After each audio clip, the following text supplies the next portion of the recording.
هذا الذي تعرف البطحاء وطأته، والبيت يعرفه والحل والحرم. أعني سماحة العلامة المفتي السيد محمد عفان المنصور فوري، سبط شيخ الإسلام حسين أحمد المدني رحمه الله تعالى، ابن المقري محمد عثمان المنصور فوري رحمه الله تعالى، وشيخ الحديث بجامعة المسجد الجامع بأمروها، فليتفضل مشكورا مأجورا. الحمد لله الذي جعل لغة كلامه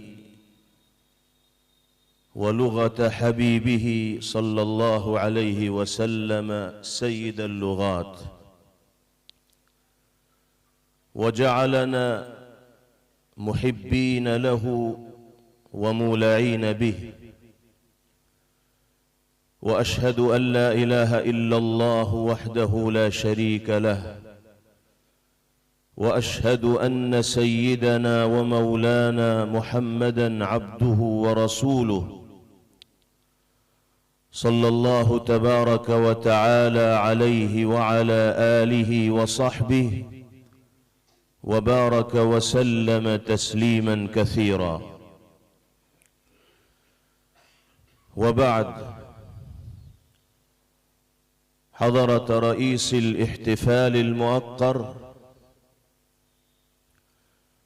كرام العلماء،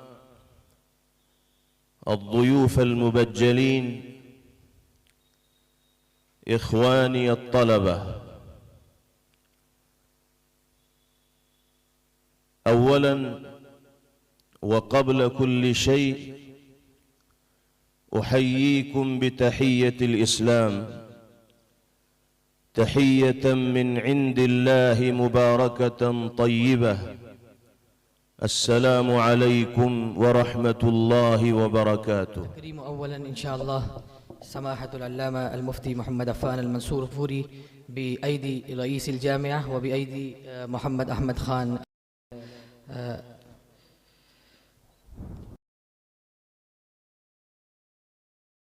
ربنا آتنا في الدنيا حسنة وفي الآخرة حسنة وقنا عذاب النار، وصلى الله وسلم وبارك عليه وعلى آله وصحبه أجمعين برحمتك يا أرحم الراحمين.